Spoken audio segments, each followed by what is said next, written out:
It's the Fellowship of the Geek Show, a weekly podcast about comics, the comic book industry, and other geek pop culture. Music courtesy of Manny the Martyr. And now, on with the show!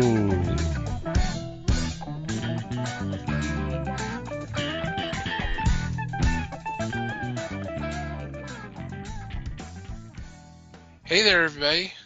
It's the Fellowship of the Geeks podcast. My name is Thomas Chick, and joining me for this episode is Mike Marlowe. Hey, gang. Les Webster. Hello, all. And Liz Newman. Hello, everybody. How are you guys doing? Groovy. Pretty good. Hope everybody out there is doing okay. So, what's been going on in your corner of the galaxy? My notes say nothing. Answer unclear. Check again later. I haven't really done a lot. I've gotten in that kick. I guess it's spring cleaning. I don't know, but I've had to rearrange everything in my house at least 5 times now. So. Oh God. So I haven't had a whole lot of access to my computer because that's one of the things I've been working on. And I'm still on my black and white TV kick. So, yeah, I don't have a lot. For real. We had the rant before show, so I'm good, man. That has never slowed you down before. That's true. Quick, go ahead, Mike, now. Let's move on. It's no big deal. One of us will say something that'll set her off here in a minute. It's fine. Right. No worries. I'll piggyback. I mean, the sad thing is I don't really have much either. I'm kind of still getting over being sick last week. Right. So that has screwed with many things, including my sleep schedule. And my attention span. Yeah, I know, exactly. Let's talk about having a sinus infection when you use a CPAP. Let's go down that rabbit hole. That's a fun one. It's fun, I know. So I don't sleep worth a damn because I haven't used my sleep aid in going on 10 days now. So yeah, if I get a little lightheaded, I'll let you know. But yeah, and the other thing is I actually here we go, because here's a tease. I have actually started watching a documentary, but I started watching it not realizing it was 9 hours long. Oh no! It's like an episode thing. It's got like 9 hour long episodes, and I kind of didn't realize that until I hit play. I realized I hit play and I was like, wait, episode 1, what? That was fun. I've gotten through 2 episodes of the 9. Delete. No. It's actually really good. And we sort of briefly touched on it not that long ago, but that's as much as you're going to get out of me about it, because I want to get to the end before I start talking about it. Dun, dun, dun.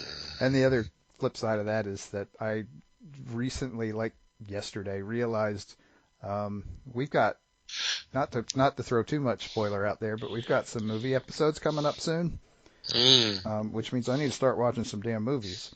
In addition to watching documentaries, in addition to not sleeping at night, so that'll be fun.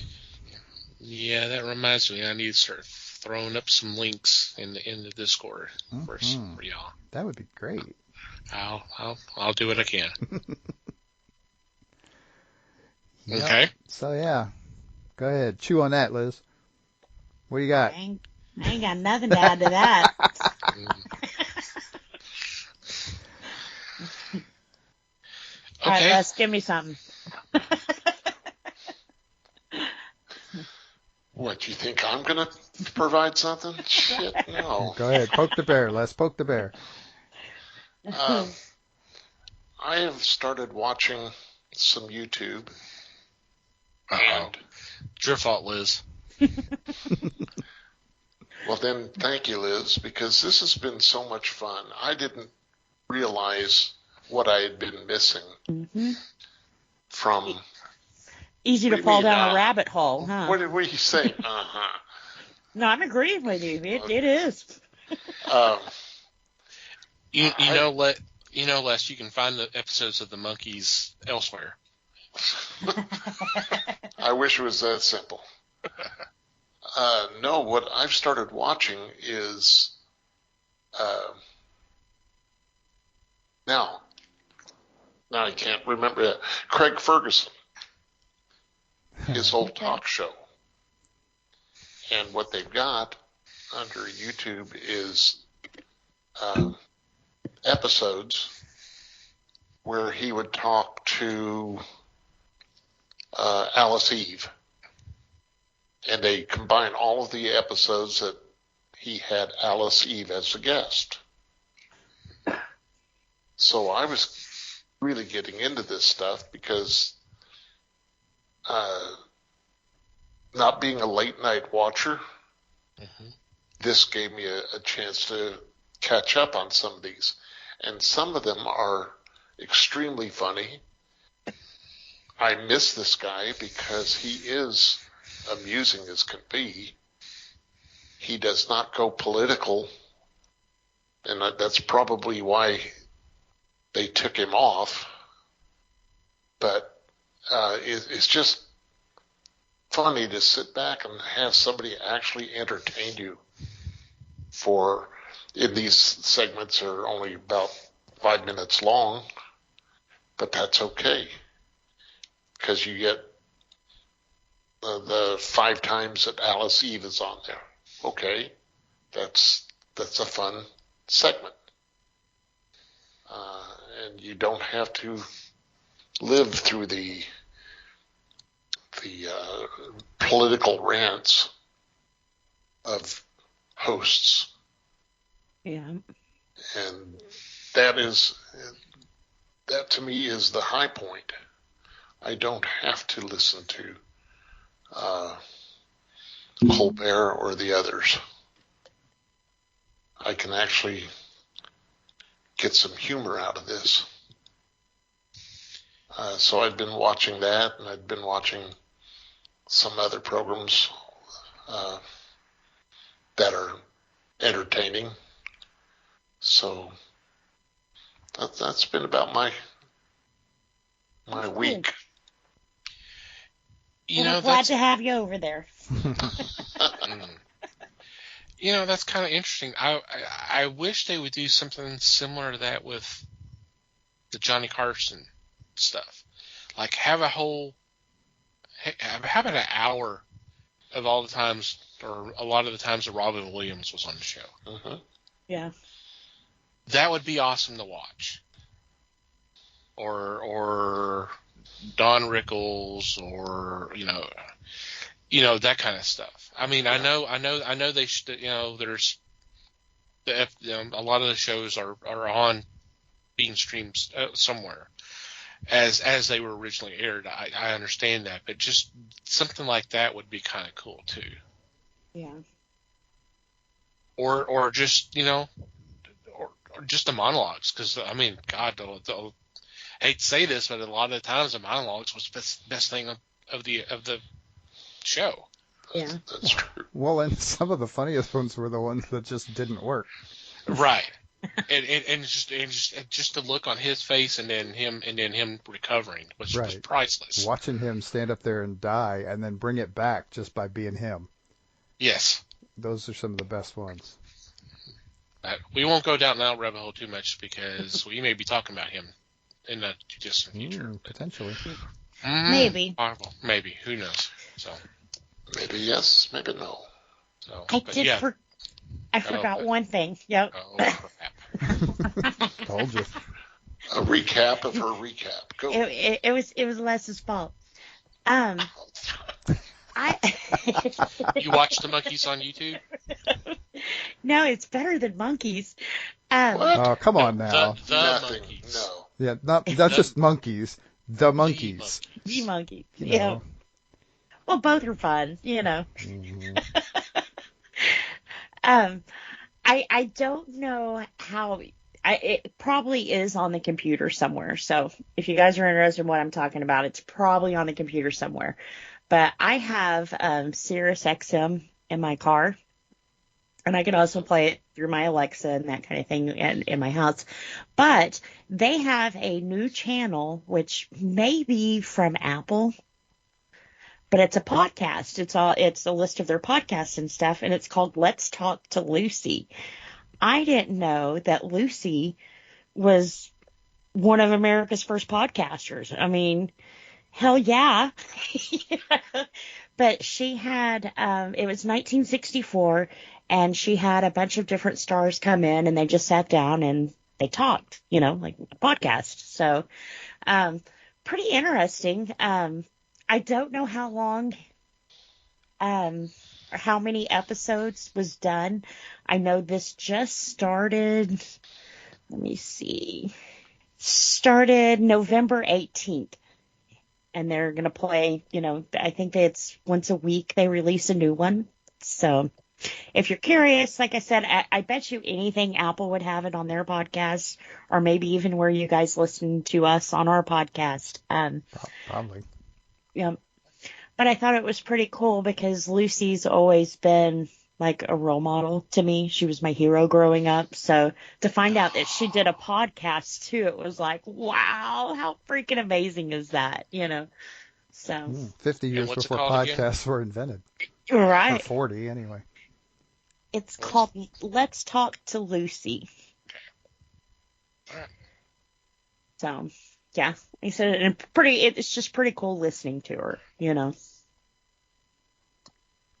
New recordings of Lucy. That's cool. Mm-hmm. All right. Well, for me, is that anything else, Les? I don't mean to steal your thunder like some people did.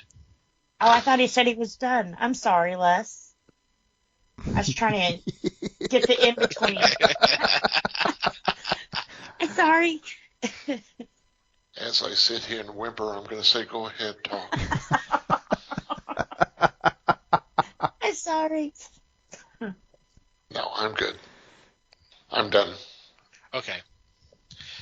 For me, not a heck of a lot. I did watch a documentary because someone's got to uphold that tradition, the weekly tradition. I tried. I watched 2 hours of documentary. It just wasn't enough. 2 hours was not enough. Mm. Sounds like a Zack Snyder film. Oh. Not a rant, but a jab. A jab. Hey, that could go either way. No, that we're could just be a compliment. No. Shush. It was just a jab. Let it go. You got your jab. It worked. It was good. And this is on Tubi. I'm sure it's on other platforms as well. It's called Vampira in Me. I'm not sure if any of y'all seen it. Uh-huh. You have? Oh, yeah. Did you mention on the podcast before? Yeah, but it's been a while. It's been quite a while. Okay. It's been like a couple of years. Okay. I couldn't remember, but I figured someone might have watched it. It was good. It's very heartbreaking. Yeah, kind of. Of course, it tells the story of Mila Nurmi, who created Vampira back in early mid-50s. It's really, I was really impressed with what she did in such a short period of time. But as quickly as she became so popular, she fell out real quick too. You know, I mean, her show lasted like a calendar year, and then it was canceled, and then she got another show that lasted a very short period of time, and then she was reduced to personal appearances and that kind of stuff. But when she was popular, I mean, this was a local show in LA, but it garnered enough attention to where she got an article in Life magazine, which is kind of crazy if you think about it. Just, you know, and then from that spurred on appearances on national TV. She was on the Red Skelton Show, which they, according to the documentary, they had found a few years before this was made. It had been lost. It was an episode where not only was she was a guest star, but Bela Lugosi and Lon Chaney Jr. But I didn't really know that much about her, so it was really interesting kind of watching this and learning. And there's not a lot of footage of her. Most of what there is from this interview with, I can't remember his name right now. It's the me of Vampire and Me. Let me see if I can get that real quick. Well, anyway, there's that, and then just, clips of her appearances that survived. But of her own show, which was broadcast live, only two minutes survived. Only 2 minutes has survived. And that was due to it being filmed. Someone was filming a TV monitor. Mm-hmm. So that's how you got and you basically got the first 2 minutes of the show. That's it. That's the only thing of her as in Vampira on her show. Yeah, and a lot of times in the early days of TV, they didn't actually record the episodes that they put out. They literally just broadcast it live. There was no tape. There was no recording. Right. Which is a damn shame. I would love to see some of that stuff. I would love to see that. I'm sure there's other stuff. And they also talk quite a bit about her friendship with James Dean. Mm-hmm. And some of that stuff, of course, they showed some of the stuff of, obviously some of the films he was in, but some of the live stuff that was broadcast as well, like the GE Playhouse, which starred Ronald Reagan. And there was a little bit of that in there. And then, like I said, she just fell. I don't want to say fell out of favor, because it's not like she did anything wrong. It's just how the public kind of perceived her.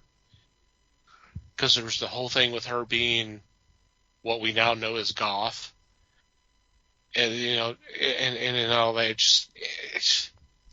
It's really sad. And then she tried to come back, and that didn't work because there was some kind of falling out in the negotiations.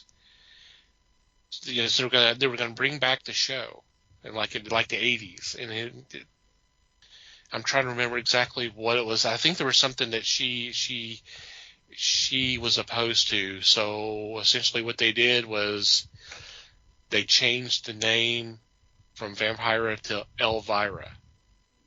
And then they brought someone else in, and then they went from there. Mm-hmm. Literally, this. I mean, it's the same concept. I mean, the same outfit, having the side, the jokes and all that kind of stuff. Essentially the same thing, except for it's not Vampira. And she tried to sue, and that basically she couldn't afford to sue. And she couldn't afford to sue. Yeah. That's sad. So she basically, the last days of her life was in a garage apartment, and she did not have a lot of friends because she did not let a lot of people into her life. Mm-hmm. It's a really sad story, but it's worth watching because if you think about how things were in the 50s, we've got the image of how things were, squeaky clean and all that, and here's her.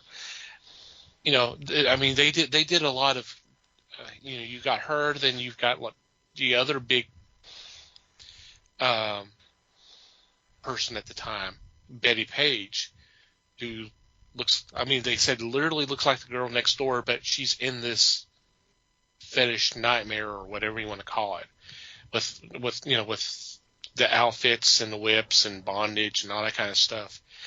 It's kind of amazing to think about that kind of thing.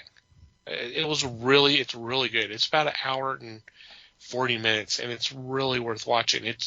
I was very impressed with her. I wish things had gone better. I really did. Yeah, it's not the happiest story, but you'll learn a lot. Yeah. For sure. Yeah. Like I said, that's on Tubi. Yep. I'll have to watch that. Yep. It's worth the time. You'll learn a lot. Yeah. All right. Before we get into this week's discussion, fun stuff. I already mentioned it. We do have a Discord. It's been going for a little over a year now. We post news items there. We'll post some memes. We post videos. We have discussions of stuff that's going on. Have some fun stuff goes on. We'll do movie nights where we'll just stream. Someone will stream a movie, and we can watch it on Discord. And just a lot of fun stuff. So if you're interested in hanging out with us, sign up for Discord. It's free. The app is free. We do have an invite on our homepage, www.thefellowshipofthegeeks.net. Just go over there and then just click on that little image, and it'll pop up an invite. And we would love to have you. Yeah. It's a lot of fun. Yeah. We have a good time. All righty. Where was the New York accent coming from? Forget about it. Forget about it. All right. It is that time again. It is time for a casting call. If you're not familiar with this, every other month we will do. I usually come up with some kind of either a show or a movie or something like that, to where we'll do a casting call. Sometimes it's comic based, sometimes it's not. Some of the things we've done before is we continue like the Christopher Reeve Superman film series, or I think we did a New Gods TV show in the 90s and did a casting call accordingly. We did an Avengers movie back in the late 60s. So we'll just kind of do these type of different stuff. It's not always in the past. Some are like current day. The last one we did back in January, we did a streaming series for Mission Impossible based off the original TV series, not the movies, but we had it as a streaming series for this year. Yep, we're crazy. We'll do anything. Yeah, it's me. It's me. I'm the one to put y'all through. Tom's crazy. He'll do anything. He will. Well, who's more foolish, the fool or the fool who follows him? I plead the fifth. I walked into that one. I want a fifth. Yeah, that too. So, for this time, I decided that we're going to do a Buck Rogers TV series in 1968, right around the time of Lost in Space and Star Trek and all that good stuff. So we're going to do a TV series based off the old comic strip. So, with that groundwork laid, let's get into this. Who wants to go, and who are you going to cast first? I'll go first. I will tell you now, I did this wrong. How wrong? Just tell us what you did, and it'll be fine. But we always come at this from different angles, so it's fine. I am only familiar with Buck Rogers, the TV show. I didn't know until I got to looking for some of the people you cast that I didn't know who they were, and it was like, oh, there was a comic. So I kind of sucked at research. I totally blame, like I said earlier, I've been about 2 weeks without my computer, and yeah. She's not the library researching this one. So it's not like I cast like Star Trek instead of Buck Rogers. I was, and I even thought, There's why more are we female cast- characters in this than there were in Star Trek. But anyway. But I was thinking, why are we casting a TV show? What was it? 10 years before they made it. So it makes sense that there was a comic book or there was a comic strip of this. So mine is totally based off the TV show, which, like I said, didn't come till 78. So, so the first person on our list is Buck Rogers. I went with actors that were on TV around 1968. And I originally was like, well, I'll just cast the same people just years. Oh, God. But I didn't do that. That would have been a Liz thing to do, but I didn't do it. So she found a different Liz thing to do. Right. Still did it wrong. So my Buck Rogers in my TV show is going to be Bob Crane, which of course we know was Hogan in Hogan's Heroes. He was a good leader, and yeah. So it could do a little action. They had a little action in that show too. They did. Yeah. Yep. He was a likable guy, related well to the camera. Sure, I can see it. Was that supposed to be a pun there? It was 2/3 of a pun. That's about all you can expect out of me tonight. Sorry. P.U. Right.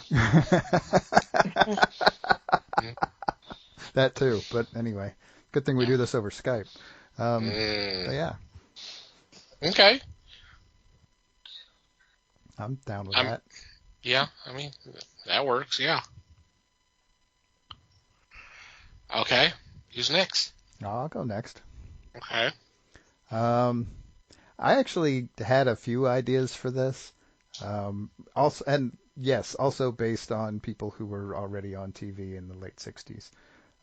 Because, that's honestly kind of the easy way to go. And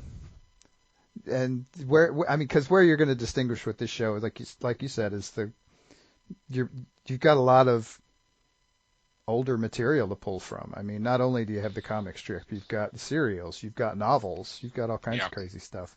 Later on, things got even more interesting, but we'll see if we get to that. But so I had remembered. I mean, like I said, I had 2 or 3 ideas. I kicked around Robert Conrad. I kicked around a few other people. But what I remembered was a story that we told when we were doing the Batman stuff. We were talking about the Batman series in the 60s. Yeah. And I decided, what the hell? Let's let Lyle Wagner play Buck Rogers. Oh, you just lost Les there. Well, that's all right. He'll come up with somebody. I like it. I mean, why would he lose me? Because you're not a Lyle Wagner fan. No, but that doesn't mean I would disagree with the choice. Okay. All right. Although it's dumb. Now, he was Wonder Woman, right? He was in the Wonder Woman show. Yeah. He was in Wonder Woman. Well, He did not play Wonder Woman. Yeah. Right. Let's discern that. Okay. He was Steve, He was Steve right? Trevor. Yeah. He was also on Carol Burnett show. Oh, I did not know that. Oh man, the whole time. Huh. See, I watched both. I just never put that together. Yeah, that's him. Okay. All right, Les. Okay. Like Liz, I was a bit different with this because I looked at it like, let's cast the TV series, but we're going to make it look like the 60s, and we're going to get current actors doing the parts. Cool. Okay. Retro it. Sure, Yeah. why not? All right. So first one I came up with was Scott Claflin. Why was that funny? I said Bayo before you said Cleffin, so. Oh, Scott Baio, are you kidding me? He probably would have been, what, 8? If we he were was lucky. if he was even born at the time. Oh, he was born. He was in, well, like, he was later in Happy Days, but. Yeah. No, not Scott. Not Right. that Scott. Oh, you're talking about the actual person. Never mind. Claflin. Yeah. That's who I looked at. Okay. Do you need any reference from it?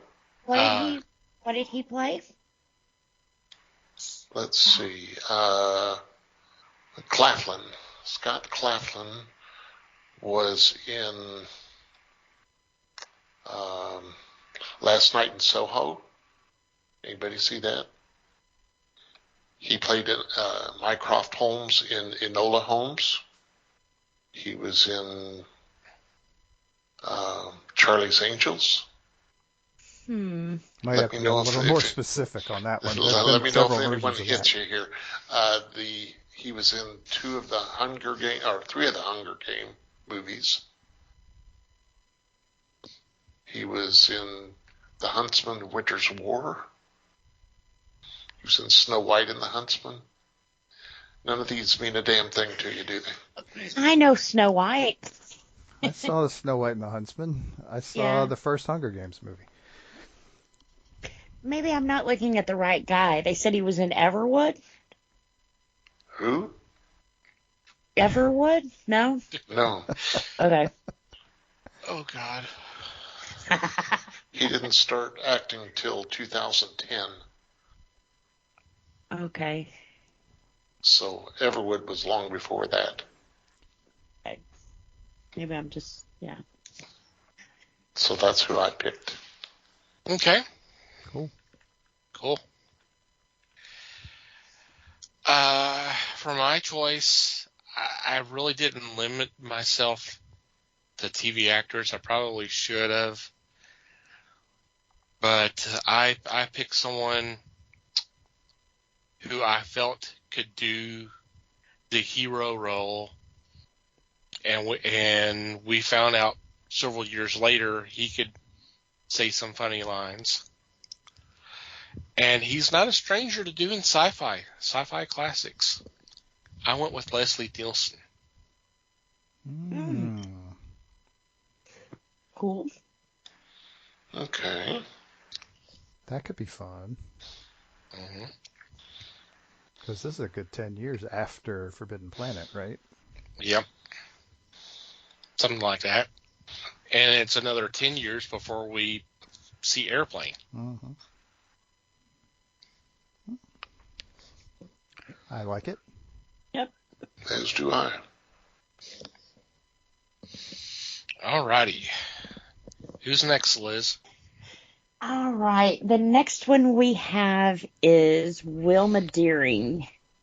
And I remember her kind of being like the damsel in distress kind of girl. So I went with Marlo Thomas from My Favorite Martian and that girl. Mm-hmm. She's that girl. Okay. Interesting idea. Yeah. Keep all the sci-fi within the Thomas family, huh? Yeah. All right. That works. Mike. Okay, so I did not go damsel in distress on my choice for Wilma. Right. I just specifically wanted somebody who wouldn't be, somebody who could throw down with the best of them, who wasn't going to take any crap. I picked Susan St. James. Okay. Yeah. She might have been a skosh young, but I think it still would have worked. She's I think especially later on, she proved, yeah, she wasn't, she was tough. I tried not to base any of this on how they would look in spandex, but that's because I was trying not to think about the TV show. Right. But I thought it would Okay. be fun. Yeah. I like that. I like that idea too. Is that one okay, Les? Oh, yeah. Okay, good. Just checking. All right, Les. With this one, I'm going to go, once again, I'm looking at current actors. I'm going to go with Samara Weaving. I was enchanted with this girl the first time I saw her. She was in The Babysitter. She was in The Babysitter Killer Queen. She was also in 3 Billboards Outside Ebbing, Missouri. And the role that I really like her from was Ready or Not. To me, this is a woman that can hold her own. She can do her own fighting. She doesn't have, I'm sorry, Liz, but she's not a hands up in front of her face and screaming. Right. But because to me, Wilma was in the comics, she was not a stand by and let everything pass her. She took charge when she needed to. So that's who I'm going to go with. What was her name again? Samara Weaving. Samara Weaving. She kind of looks like is it Margot Robbie? Similar, yes. Yeah. But she can be a mean woman too. She's a hero, but she can be a mean woman. That's why I recommend The Babysitter and The Babysitter Killer Queen. Those are 2 horror movies, but they are extremely fun. That's cool. Cool. Yeah. All right. For me, I didn't go with the damsel in distress. She's a leader of the fighting force and all that. I went with someone who could hold her own, and she showed it a few years earlier in a series that she starred in. And we already know there's a little chemistry between her and my choice for Buck Rogers. I went with Anne Francis. Understandable. Honey West herself. Cool. You cast anybody right. else from Forbidden Planet in this? No, that's it. Okay, just checking. Hey, I have no problem with a little reunion like that. That's fine. No, that's fine. Especially, like you said, you know there's chemistry. You know it will work. Mm-hmm. So, all right, Liz. All right. Next we have Dr. Ure. Yeah. Ure. I don't know. I went with looks on this one. I won't lie. I went with Eddie Albert. Ooh. Okay. Yep. Okay. I like Now, that. we'll have to remember that none of them are doing TV when we did this, so. Because at this time he would have been busy with Green Acres, Petticoat Junction, and there was one more that was running simultaneously with those. Dang. Beverly. Yeah. What was it? Beverly Hillbillies. I think maybe that was it. Yeah, he was pretty busy, but I think he could do it. That's not bad. Yeah, I like that a lot. I know everybody kind of thinks about him from Green Acres, man, there's a lot of roles that are very comparable to Dr. Hewer. He can do the role. He can do it. Yeah. Oh yeah, he does a lot of serious stuff. Oh yeah. And yeah, yeah. Wasn't he more known as a serious actor before Green Acres, though? I believe so. I think so, and that's what Yeah, kind well, of yeah. made it funny, you know. Yeah, I think he'd done some of both, but Yeah. I think he'd done quite a Yeah. bit of serious stuff. Yeah. I think you're right, Mike. He dabbled in dramatic and comedy. So, but yeah, I mean, a hit show like that always colors people's perspective. So, Absolutely. alrighty. That would be me next. Yep, you next. And I'd like to think that my choice is actually a long ways off of Liz's again, but I'm not sure it really is. Because I mean, and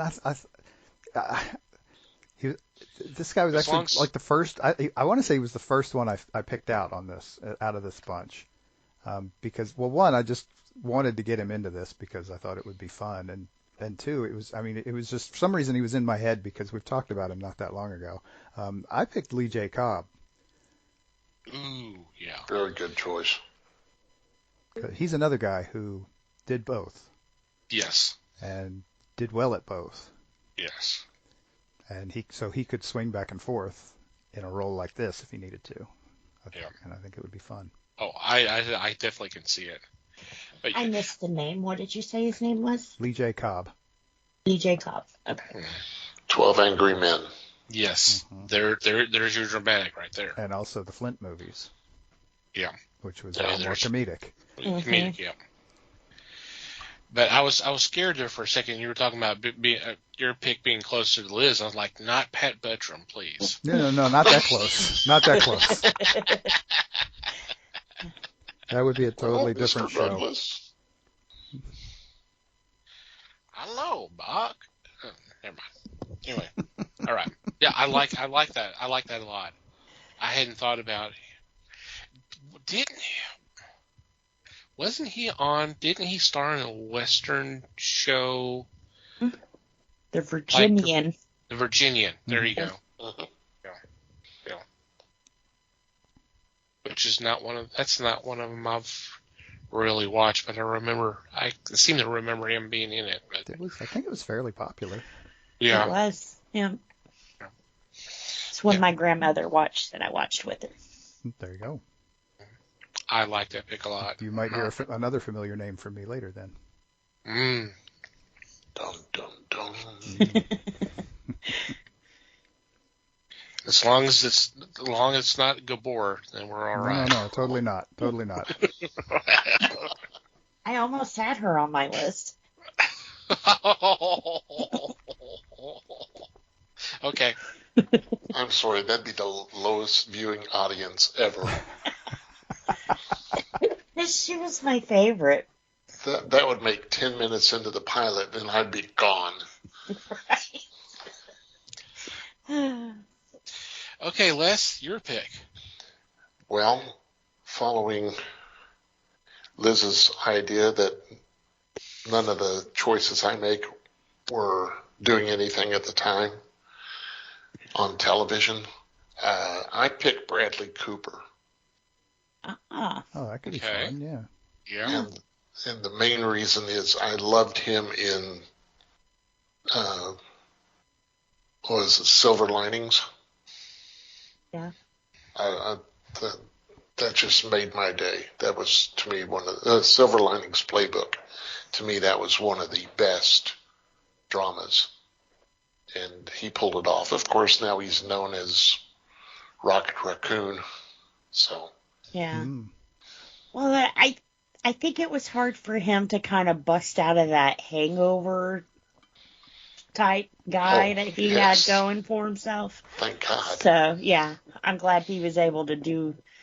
And, not only in front of the camera, but he's done a lot of good work behind the camera, too. So, yes. Didn't he do didn't he direct the movie that him and Lady Gaga was in? I What is think it? so. The A Star is remake of Born? Star is Born. Yeah, Star Yeah. is Born. Yeah. So There you I go. like You him. can get him to direct a couple episodes then. That'd be good. Yeah. There you go. Save some All money. Yep. Yeah, right. All right. Yes, this actor is not from Forbidden Planet, so you're okay there, Mikey. Cool. He's probably better known for movies, although he's done movies and TV. He's one of those I've always kind of. There's one role that I think of when I think of his name, and I liked him in that role. And I thought it was. I don't know. This is one of the first ones I kind of picked.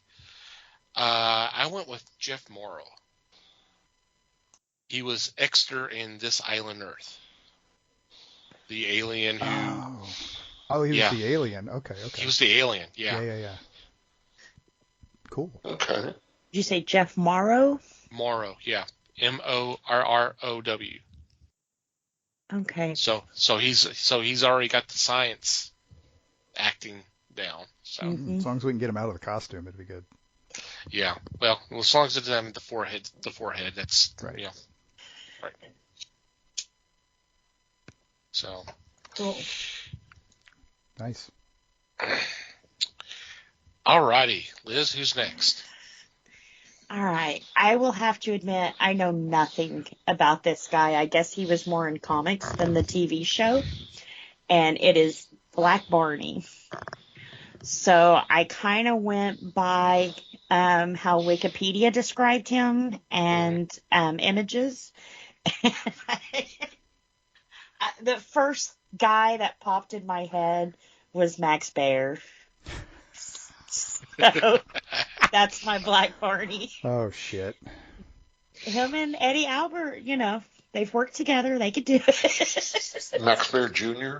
Yes, Yeah. Junior. Okay. Junior. Oh, thank God. Yes, Junior. Max Baer take Eddie and pound him to dust. Uh-oh.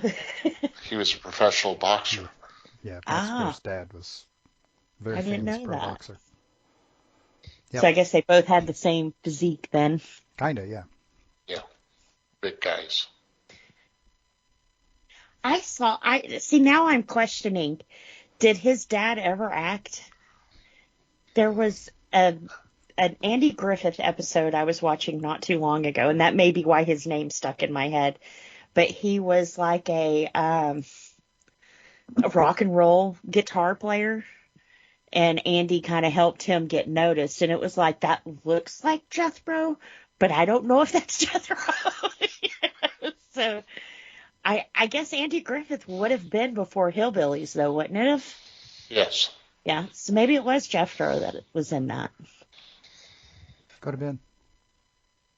He's And his dad was an actor, or appeared in acting movies too. Did he?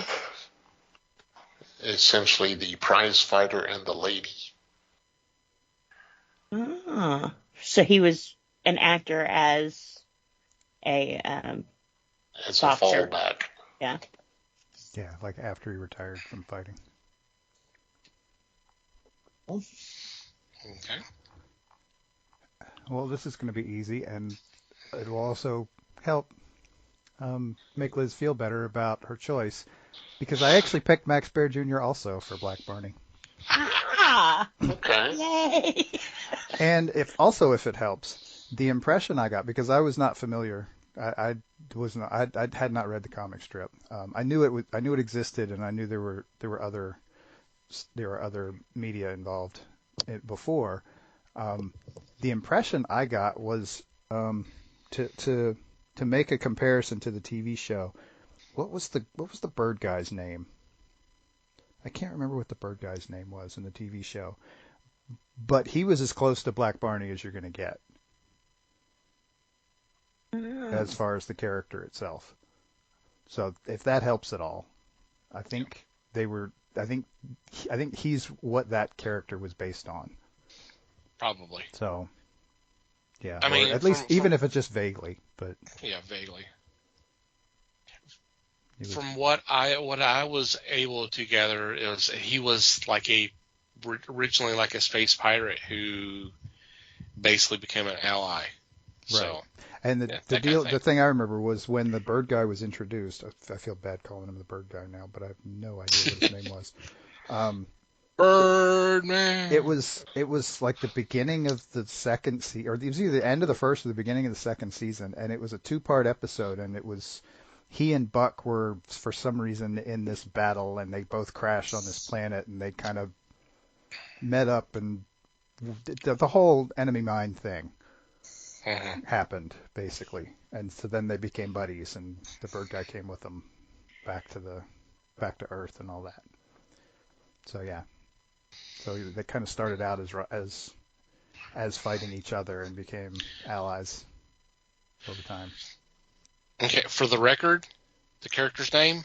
Mm-hmm. Hawk. I feel really dumb for not remembering that, honestly. The bird guy. Bird guy's name is Hawk. It's such a stretch. I don't know how they could possibly thought I was going to come up with that. I mean, come on. Such an original name, I know. I'm telling you. First name Tony? Oh Lord! What? Talk about being 4 years old when this started. I mean, come on. He is called the Birdman, though.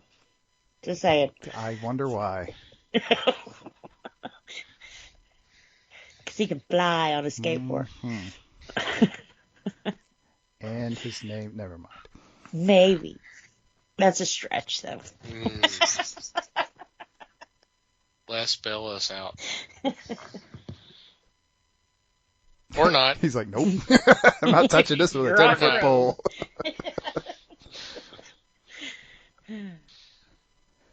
No, really, Les, it's your turn. Okay, we'll try this. Mine has acted in movies like Blood-Sucking Bastards.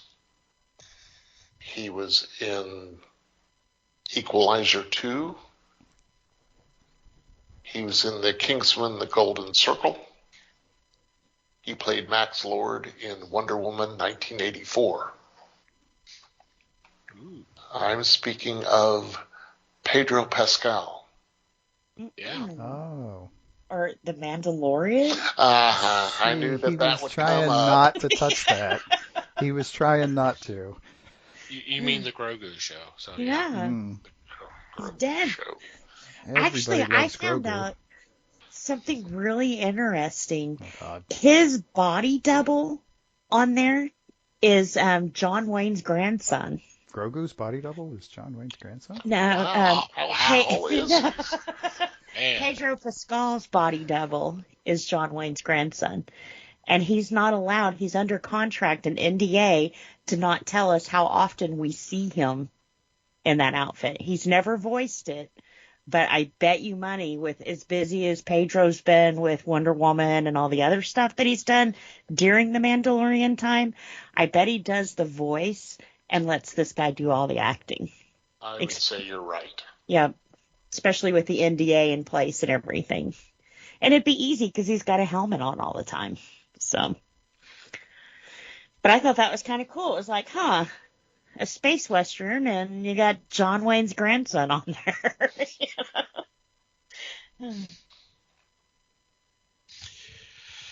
Okay. Yeah. Good choice. I like that. Yeah, you would. Wow. It is a good choice. It is. Yeah. Yeah. I totally. do like him. Yeah. I do like Pedro. For me, I kind of focused on the space pirate aspect. And I thought of one actor who he's done movies, he's done TV shows. Matter of fact, he did 2 guest appearances on Star Trek. So he's done sci-fi too. And both are memorable roles. One of them may be more memorable than the other one, as he played Colonel Trelane.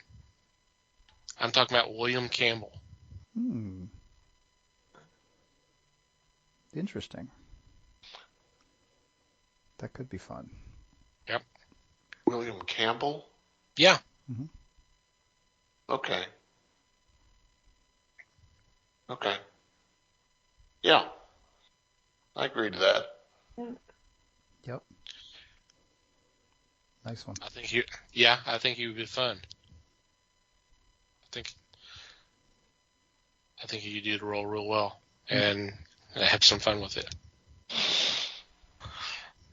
Okay, who's next?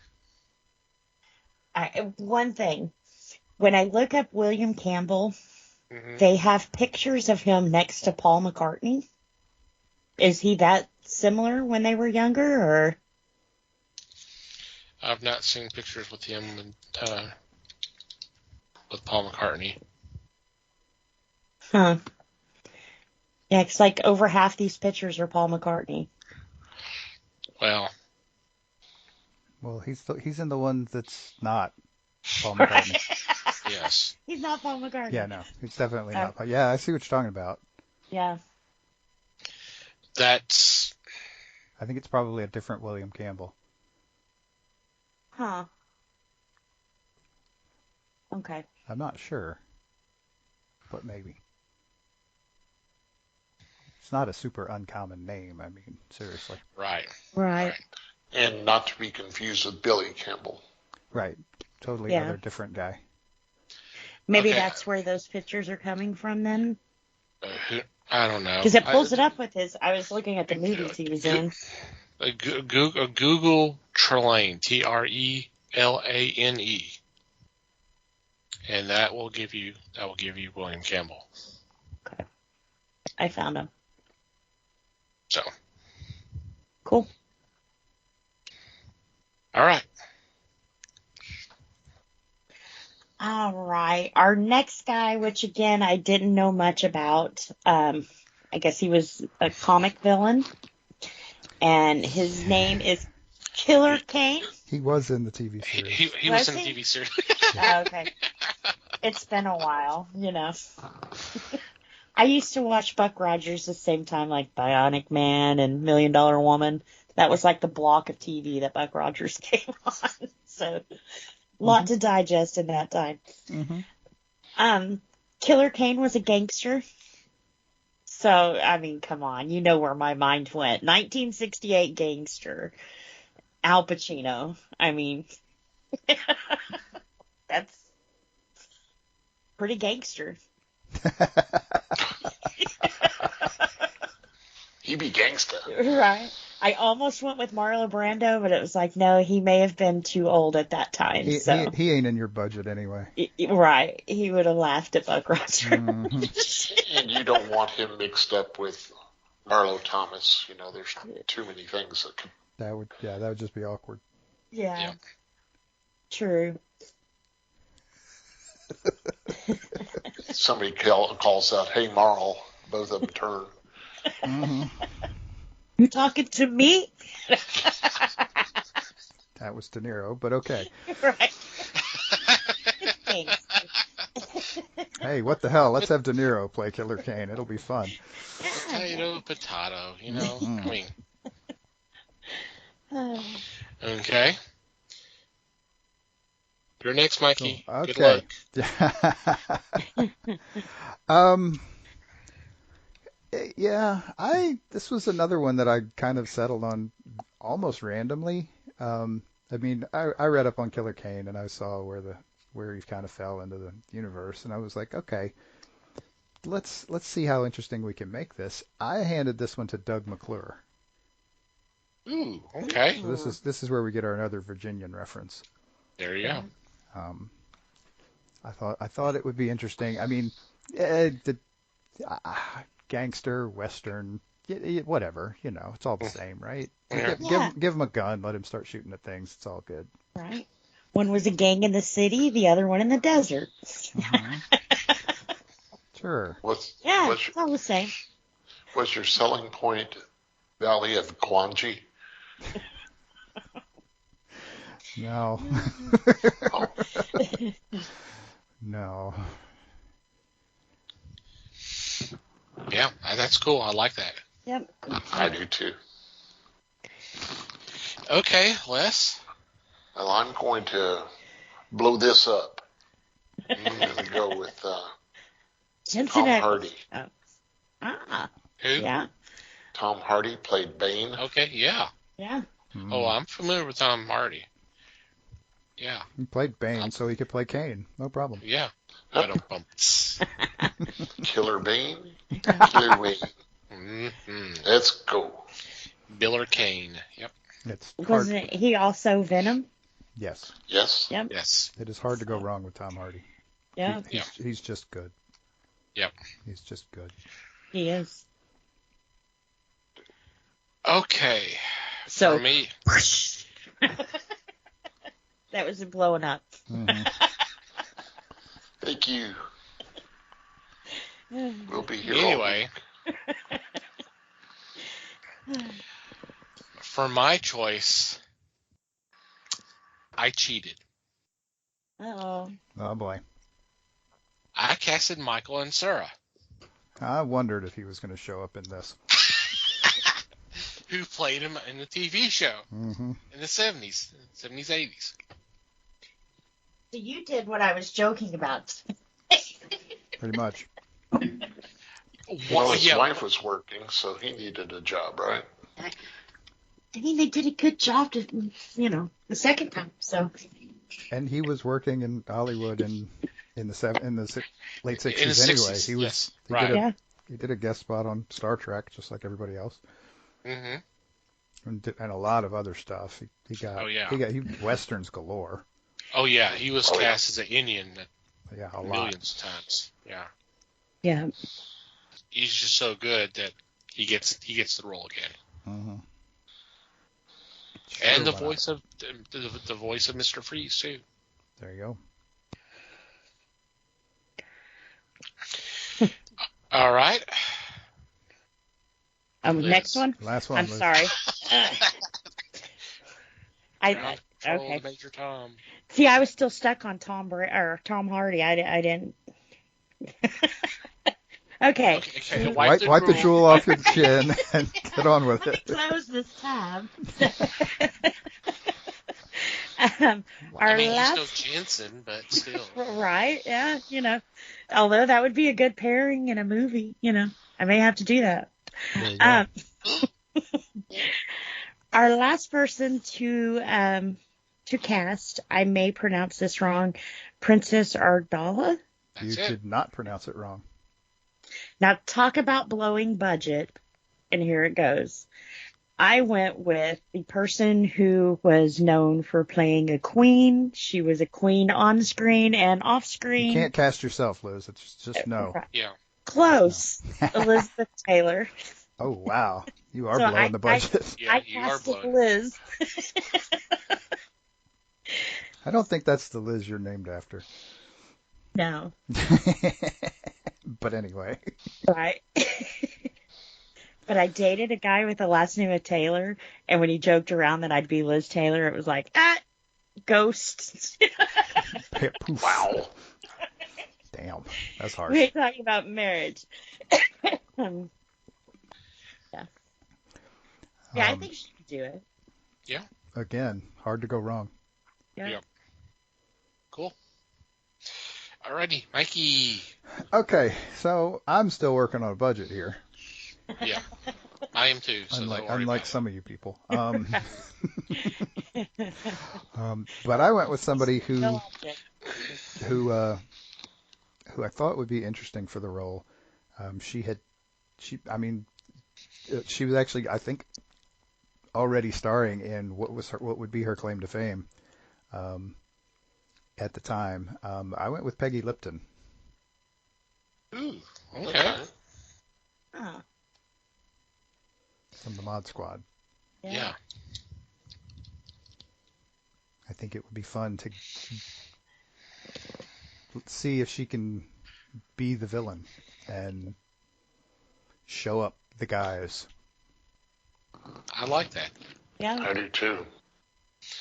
Okay, Les. My choice is somebody that can play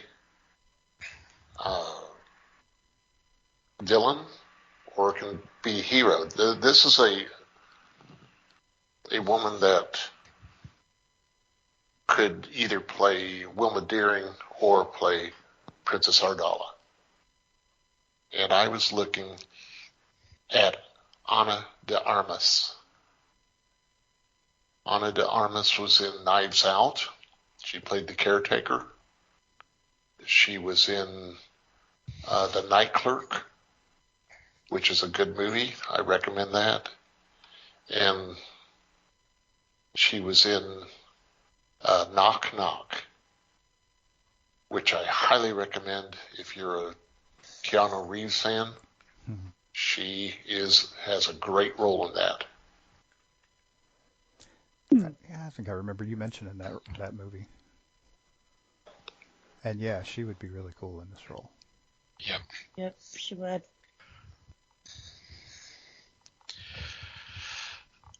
Okay.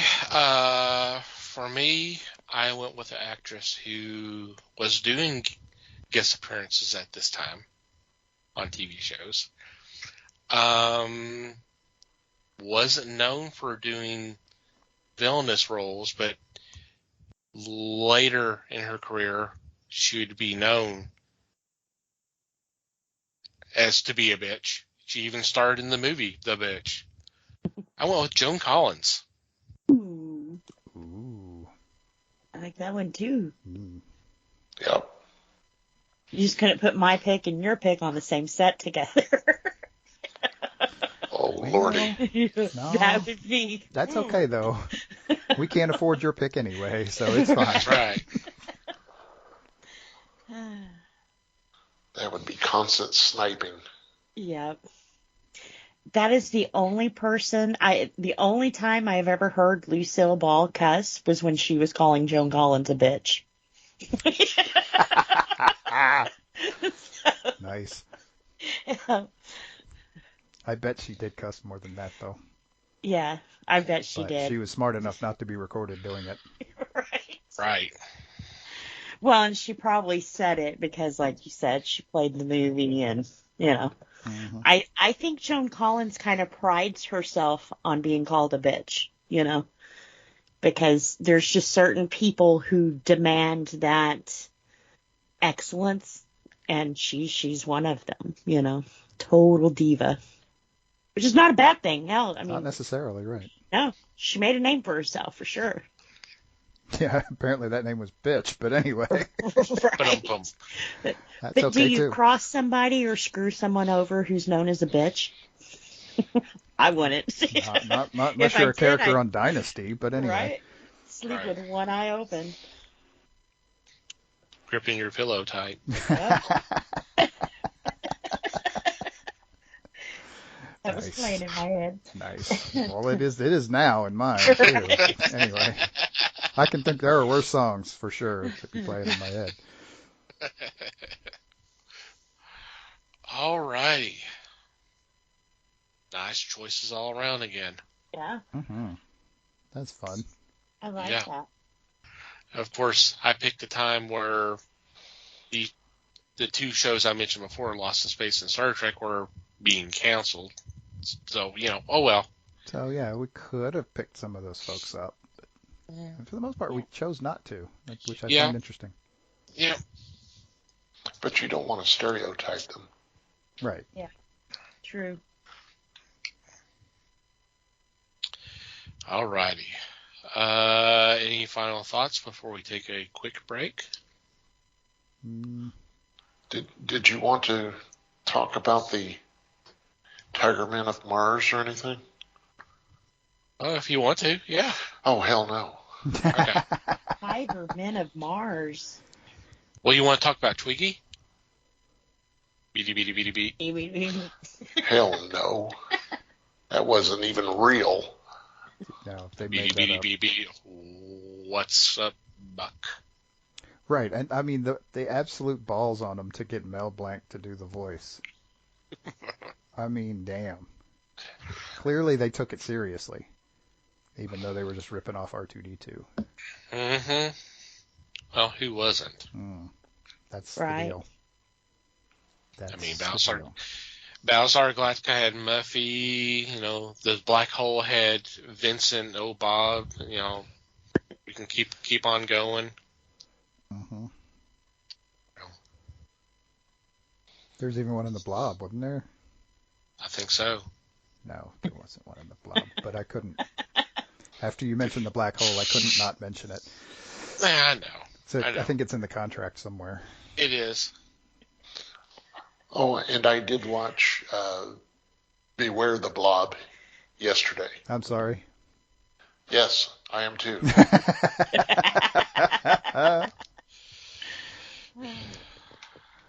It has some interesting spots. Like the one where you press stop at the end. That was a good spot. Or just forward fast to the end of the movie. Oh, well, yeah. Someone watched all of it because they thought they had to. No, this is Beware the Blob. Beware the This Blob. is the alleged Second sequel. one. Yeah. The quote-unquote sequel. Because, boy, howdy, was it a lot more like a reboot.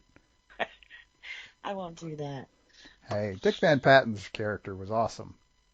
Now, it would have been nice if he'd appeared in more than 2.5 minutes of the movie, but... And what happened to him? I don't remember him dying or anything. Did I miss this? No, I don't think they did anything with it. I think they went out camping, and that was it. That was his part of the story right there. But when the kids show up later, he's nowhere to be found. Yeah, I don't know. They didn't elaborate beyond that I remember. No. 2.5 minutes, you said? Roughly. So basically about the same amount of time he was in that one episode of Adam 12 as the drunk guy. Probably, yeah. Yeah, it was about 2.5 minutes, just a little bit beginning, a little bit later on. Yeah. They had to pick him up again. Yeah, he showed up I think it was 3 times for a total of less than 3 minutes screen time. Yeah. Wow. Okay. Yeah, he's had more screen time in Weird Al videos than he did in that movie. Well, I don't blame him for that. Weird Al videos are better. But yeah, I don't blame him. So. He had more time in the scene where the guy yells, "Hey, Abbott."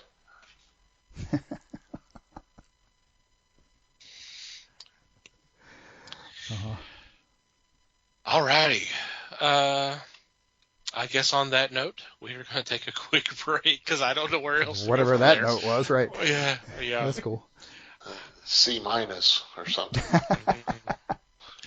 We are going to take a quick break and be right back with our new segment.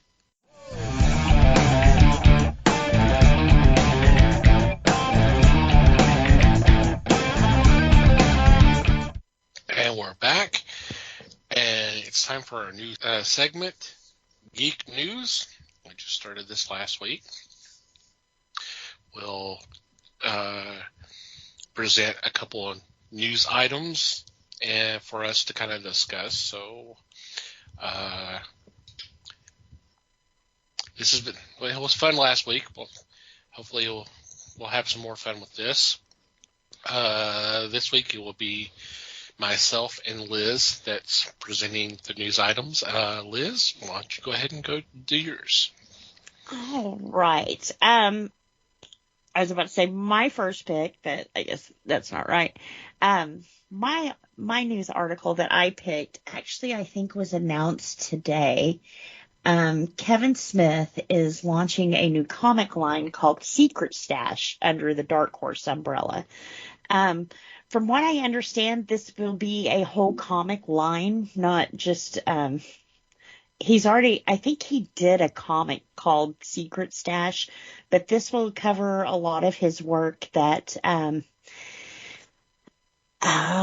it looks like from his films, which, of course, everybody's aware of Jay and Silent Bob. That's going to be under there. Mallrats, Clerks. It'd be interesting to see a little bit of Dogma thrown in there, too. So I'm kind of excited about this. He's gotten a hold of some of the original comic book characters. I think he wrote Green Arrow for a while. He did Daredevil, and I always like his take. But I first was introduced to Kevin Smith, of course, with Jay and Silent Bob. It's that stupid funny. And he went on to produce more things by him, wrote, produced, co-produced, everything by himself. That was pretty successful, too. I want to say his early stuff was pretty successful. I don't think Walrus did too well. But yeah, this should be pretty cool. Different, definitely different. Most of the stuff will stay away from superheroes, but he will have a superhero line in there too. So if you're a fan of Kevin Smith and his work, this should be pretty amazing. Yeah, I'm not sure how to take this one yet, honestly. I think I need to know more about what he's planning on doing. Yeah. Because I was a big fan of his back in the day, but yeah, like around that time, you talked about Walrus. Around that time, his stuff started taking a really weird turn. Very and weird. It kind of lost me. Yeah. No, so far this all looks like his early work, like Clerks and Mallrats kind of stuff. So Well, hopefully he stays with the early stuff. Well, and I suspect he probably will, because not to knock his later work that much. I mean, I do respect the guy for trying some different stuff. Right. But I mean, if he's doing this, he's going to need to dance with the one who brung him. Yeah. And so that's going to be the Clerks and, like I said, Mallrats and Dogma and the View Askew verse. Yeah. Yeah. Which he swore up and down he was retiring. God, is that 20 years ago now? Or 15? I would say it was early 2000s or maybe mid 2000s. And then he tried a few new and interesting things, which, great. I mean, wasn't necessarily to my taste, so I'm not going to knock him, though. And then he started going back to the other stuff, and, But, it's cool. Yeah. Well, I think Dark Horse liked what he did with Masters of the Universe. And that's kind of what made this decision for them. Yeah, I haven't seen that yet. I probably should check it out. I don't think he did. Now, I could be wrong. I'm not for sure on this. I don't think he did the Netflix series. I think it was Netflix, Hulu, one of them.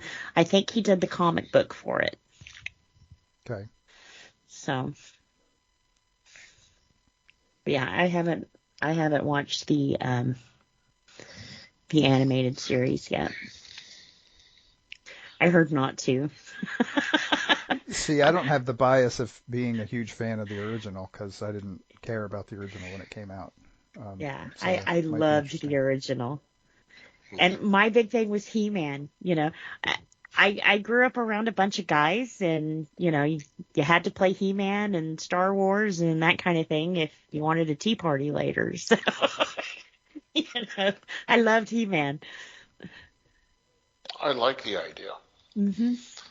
I remember him doing a Batman series. Yeah. He also did Green Lantern or Green Arrow. Mm-hmm. And I was taken by it. I thought there was good stuff. It is pretty good. And then I wish him luck with it. I heard he's also helped with some of the DC scripts and stuff too. So he's a pretty good writer. He did write a script for Superman. He did write a script for Superman. That was the one that Nicolas Cage was supposed to be in, right? Right. Yes. Yeah. Okay. There's another very famous story of his that he tells about that one too. But yeah. Okay, for the record, Kevin Smith was behind the animated series, the Masters of the Universe Revelation. Okay. I wasn't for sure. I knew he did the it started last year. There you go. So I thought that was it was on the first 5 episodes, made its debut on Netflix July 23rd, 2021, with the remaining 5 releasing on November 23rd. So, Yeah, I mean, I heard some flack about this, but a lot of the stuff I heard was we're not going to get into that, but I think it'll be a new variety for people who are kind of getting away from the superhero comic books. you know, I'm like Mike. I might have fallen out maybe even before Mike did. Um, if he's doing like a series on Clerks, all these years later, I mean that might be okay. It would be nice if he did something different. Y'all talked about there was Daredevil. I think he did Black Cat miniseries, which got delayed. I think there was the Green Arrow. Yeah, the Green Arrow was pretty good. Although it was strange timing because he used Catman in that run, and Catman was kind of being treated like that he was a C-lister, and this was happening right around the time that Gail Simone had actually made him into a badass. So it was kind of it was like, whoa, okay, yeah. So That sounds like an editing problem, not a writing problem. But whatever. well, I mean, I think more of a timing problem. Well, yeah, but that's on your editors. Well, Yeah. Okay. We'll see. I mean, I'm not gonna trash the idea. I think it'd be pretty good. I think he's a good writer. Mm-hmm. So it would be interesting to see what he does, and I hope he does take more risks. Whether I like what he does or not, with those risks, he's like you said, props for him to do it. Yeah. And you never know. And it's easier to do it as a comic book than to try to do a $10 million film or something like that. A lot less risks there. But, There is. Yeah. So yeah, I think this could be a good deal for him and Dark Horse. So. Yep. Hope so. Okay. For my news article, and this was a head scratcher, and I may seem a little bit hypocritical considering my news article from last week, but it was announced that they're doing a sequel to I Am Legend. And Will Smith, The Will Smith one? Will Smith is coming back, which Wow. they're going to have to explain because he died in the end of the film. And Michael B. Jordan is going to be in the this is their first time the two of them are starring together, and they're also producing the film. Akiva Goldsman, who wrote the adaptation for the 2007 film, is coming back to do this one and also producing. So,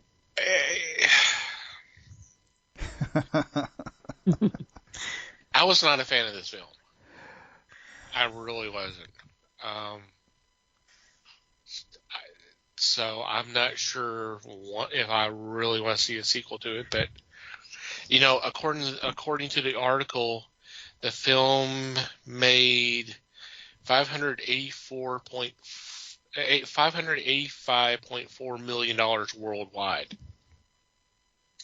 So I could see why they want to try to strike again, but the fact that it's 15 years later. I was going to say, didn't this movie come out in 2007? Yeah. So why did they take so long to do a sequel if it did that big of a box office? I don't know. I can't even imagine what you would do with a sequel to that story anyway. Right. If you did something, it would look like World War Z. Because what the hell else are you going to do? Yeah. I mean, it has to be on a larger scale. That's the deal. The thing with that story is the small scale of it is what makes it work. Yeah. And the fact that the one guy comes over the course of the movie to realize that there is other stuff going on out there. That's the story. How do you get to that point? What the hell else are you going to do? I don't know. I am very skeptical too, obviously. Yeah. I don't think that story needs a sequel. I think we're trying to franchise things again. Mm-hmm. Well, and I've not read the original.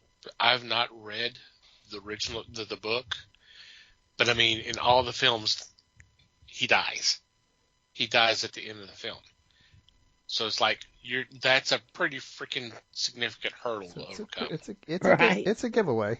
Let's just say that.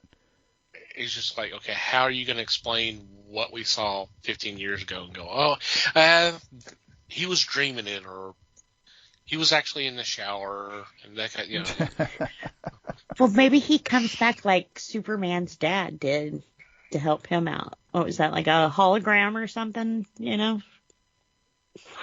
Man, that's as good an idea as I've heard yet. Yeah. Right. Got Marlon on the mind. Oh, man. Why not? Yeah. Would explain it quick. Maybe he was the whole time. They didn't show it in the first movie, but he was recording a podcast. There you go. And so now the new guy gets to listen to the podcast and hear all this stuff. Well, I don't know. I was kind of along similar lines that maybe his scenes are flashbacks, or it may be him. Maybe Michael Jordan finds a journal or some kind of recording of something of his that. Here's all his thoughts. Here's his notes and everything, that kind of thing. Yeah, they could do it that way. I have no clue. It is a desperate grab. Mm-hmm. Les, your thoughts? I'm going to iterate. It's been done. This movie has been done again and again. So, to me, just walk away from it. Don't try to say, look, we got new stuff for you, because it's all going to be rehash. And I'm not fond of this at all. I think this is a foolish waste of time just for a buck. And to me, that's all it's going to be done. Why it's going to be done. Oh, yeah. Is for the Almighty. 100%. But I mean, after Vincent Price and Charlton Heston, I mean, where do you go from there? So right. Yeah. I'm just glad that he didn't get his son to play in this, because that would have been just overly stupid. Hey, icing on the shit cake. Yeah. Casting hasn't been finalized yet, so Anything's possible. Oh God, what have I done? He's probably being considered for something. Who knows? Because he and his son had already done a movie. Yeah, that went over like a fart in church too. Oh yeah. I think a couple of them, Yeah. if I'm not mistaken. There was like one. There was like a modern drama, and then there was one was like a sci-fi, but Will Smith's character like dies off early in the film, and it's basically the son for the rest of the film. Yeah. I think that there may be more, but those two are the ones that I kind of think of. Yep. And we get to see his son's acting chops. Hey, I can see it happening. Too often. Yeah. And I'm not just talking about the Smiths. There are others. Oh yeah, there's tons of bad movies every year. Mm-hmm. Sometimes they even spend $200 million to make them. There you go. Yep. I could use that money if they want to send it my way. Better use. No argument here. All right. Any special shout-outs or mentions this week? I don't think so. No. Nothing on this end. Okay. I'll go ahead and do our regular shout-outs. First off, I want to thank Pop Goals the Culture Podcast Network for allowing us to be part of a great group of fellow podcasters. We'll have a link in the show notes. You can check them out. Thank you, guys. We also want you to check out the fine men and women who make up Pattern Family on Twitter, who have been so gracious as to spread the word of fellowship by retweeting our shows. Definitely go check them out. The best way to do that is just do a search, #PatternFamily, all one word. Just scroll through the list, and whatever catches your eye, please click on that link and download that episode. And we hope you have a good time listening to them. Thank you guys for your support as always. Want to thank Manny the Martyr for supplying the music to the podcast. Recommend you check out their music. There will be a show note link in the show notes as well. And finally, you, dear listener, thank you for downloading and listening to today's episode. We appreciate your support as always. We'd love to hear feedback from you. Any questions, comments, suggestions, complaints, observations, what have you, please send them our way. And let's go ahead and mention this too. We do have episode 300 coming down the road. And what we're going to do is we're going to do an Ask the Fellowship episode. So if you have a question you'd like for us to answer on that episode, please send them our way. And there are several ways you can contact us. Email at thefellowshipofthegeeks.net is our email address. You can go to the website and go to the About Us page. And there's a contact form that you can fill out there. We already mentioned the Discord. You can join us there. We do have a feedback channel where you can post your questions or whatever. Social media, we're on Facebook, The Fellowship of the Geeks. Obviously, we're on Twitter, @FellowshipGeeks. Follow us there. If you'd like to follow our personal Twitter accounts, Mike can be found @MikeyGeek. Liz can be found @LN_geek. Les may or may not be found @FakeLesWebster. And I can be found @TomTCGeek. And from wherever you download our episodes, if you would be so kind as to rate and review our show, it would be greatly appreciated. Anything else before we say goodbye? Just thanks, everybody. Yep. Thanks, everybody. Appreciate you listening. Thanks for listening, everybody. We do appreciate your support as always. Until next time, geek on, my friends.